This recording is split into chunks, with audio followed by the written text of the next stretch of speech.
Hello दोस्तों, कैसे हैं आप। स्वागत है आपका आपके अपने चैनल विद्या एजुकेशन पे।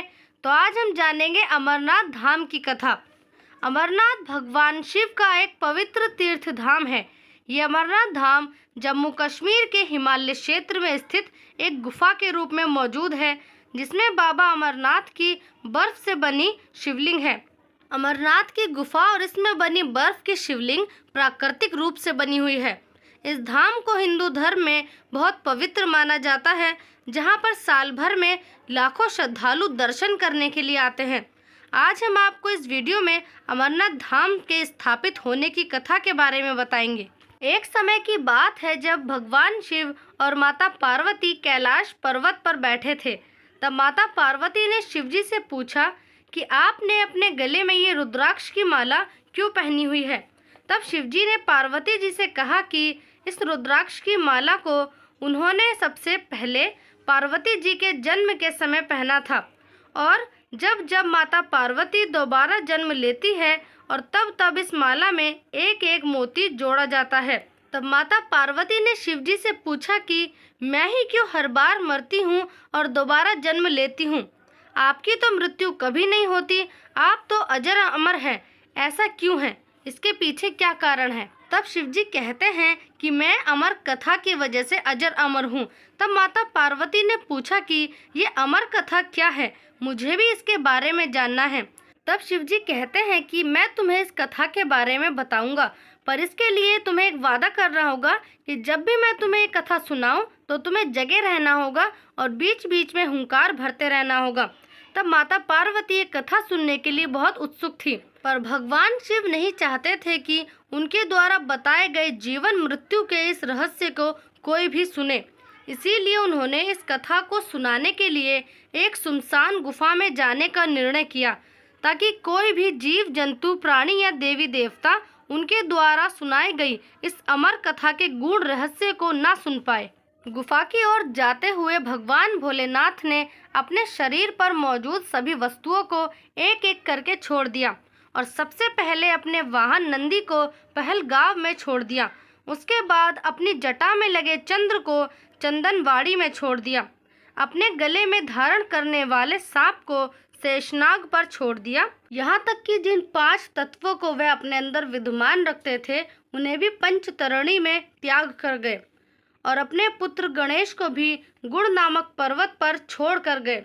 फिर उस गुफा में जाकर कथा सुनाने से पहले बाबा भोलेनाथ अच्छी तरीके से ये जांच कर लेना चाहते थे कि वहाँ कोई भी जीव जंतु या प्राणी तो नहीं है, और इसीलिए उन्होंने कालग्नि रुद्र की रचना की और उसे ये आदेश दिया कि वह गुफा में आग लगा दे, ताकि किसी भी जीवित प्राणी के निशान तक ना बचे।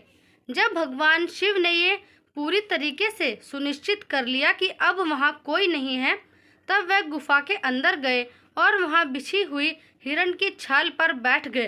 फिर भगवान शिव माता पार्वती को अमर कथा सुनाने लगे। तब भगवान शिव ने अपनी आंखें बंद की हुई थी और कथा सुनाए जा रहे थे। तभी माता पार्वती कथा सुनते सुनते सो जाती हैं। तभी गुफा के पास बैठे हुए 2 कबूतर शिवजी के द्वारा सुनाई जा रही अमरता की कथा को सुनने लगे और बीच बीच में हुंकार भरने लगे। इसलिए शिवजी को लगा कि माता पार्वती कथा सुन रही हैं, क्योंकि शिवजी की भी आंखें बंद थी। फिर जैसे ही शिवजी ने अपनी आंखें खोली तो उन्होंने देखा कि माता पार्वती तो सो रही हैं और ये कथा 2 कबूतरों ने सुन ली है। तभी शिवजी उन कबूतरों को मारने के लिए दौड़े तो उस पंछी ने कहा कि अब आप हमें नहीं मार सकते, क्योंकि अब हम ये कथा सुनने के बाद अमर हो चुके हैं। फिर वह पंछी तीनों लोकों में भागने के बाद महर्षि व्यास के आश्रम में जा पहुंचा और वहां जाकर सूक्ष्म रूप धारण करके माता वाटिका के मुंह के जरिए उनके गर्भ में समाहित हो गया। और ऐसा कहा जाता है कि वह पंछी माता वाटिका के गर्भ से 12 वर्ष तक बाहर नहीं आया। तब भगवान विष्णु ने स्वयं आकर उसे ये आश्वासन दिया कि बाहर निकलने पर तुम्हारे ऊपर माया का प्रभाव नहीं पड़ेगा। तभी वे गर्भ से बाहर निकले और व्यास जी के पुत्र कहलाए।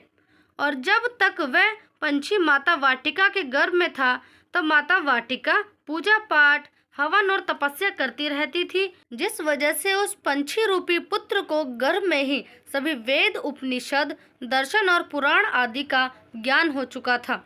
जन्म लेते ही उसने अपने माता पिता और भगवान विष्णु को प्रणाम किया और तपस्या करने के लिए जंगल में चले गए। और वेद व्यास जी के ये पुत्र जगत में सुखदेव मुनि के नाम से प्रसिद्ध हुए। अमरता की ये कथा माता पार्वती को सुनाने के बाद भगवान शिव और माता पार्वती वहाँ एक बर्फ के शिवलिंग में सदा के लिए विलीन हो गए और तभी से ये गुफा अमरनाथ धाम के नाम से प्रसिद्ध हो गई। इस पवित्र अमरनाथ धाम को किसने खोजा, इसके पीछे दो कथा प्रचलित है। पहली कथा के मुताबिक अमरनाथ गुफा की खोज महर्षि भृगु ने की थी और उन्होंने ही यहाँ स्थानीय निवासियों को इस गुफा के बारे में बताया था और तभी से यहाँ के लोग भगवान शिव की गुफा में पूजा अर्चना करने लगे। तो वहीं दूसरी कथा ये कहती है कि इसकी खोज बूटा मलिक नाम के एक मुस्लिम गडरिये ने की थी। एक दिन जानवर चराते हुए बूटा की मुलाकात एक साधु से हुई। उस साधु ने उसे एक कोयले का भरा हुआ बैग दिया। बूटा उस बैग को अपने घर ले आया और घर पहुंचकर जब उसने बैग खोलकर देखा तो वे कोयले सोने के सिक्के में बदल गए थे। इसके बाद बूटा उस साधु को धन्यवाद करने के लिए उस गुफा के पास पहुंचा तो उसे वहां साधु तो नहीं मिला, पर जब बूटा मलिक ने उस गुफा के अंदर जाकर देखा तो वहां बर्फ से बना एक सफेद शिवलिंग मौजूद था और तभी से यहाँ लोगों ने पूजा अर्चना और यात्रा करना शुरू कर दिया। अमरनाथ की यात्रा के दौरान सबसे पहला स्थान पड़ता है पहलगांव, दूसरा है चंदनवाड़ी, तीसरा है शेषनाग झील, चौथा है पंचतरणी और अंतिम है गुड़ पर्वत। इन सब पड़ावों को पार करने के बाद आती है अमरनाथ धाम की वह पवित्र गुफा जहां भगवान शिव और माता पार्वती बर्फ से बने शिवलिंग के रूप में विद्यमान है। गुफा समेत इन सभी स्थानों को अमरनाथ धाम के नाम से ही जाना जाता है। यहाँ भगवान शिव की बर्फ से बनी शिवलिंग है, इसीलिए उन्हें यहाँ पर बाबा बर्फानी के नाम से जाना जाता है। तो दोस्तों, ये थी अमरनाथ धाम की कथा। तो आपको ये कथा कैसी लगी कमेंट करके ज़रूर बताएं और ऐसी वीडियो देखने के लिए हमारे चैनल को लाइक, शेयर और सब्सक्राइब करें। और तब तक के लिए पढ़ते रहिए, खुश रहिए।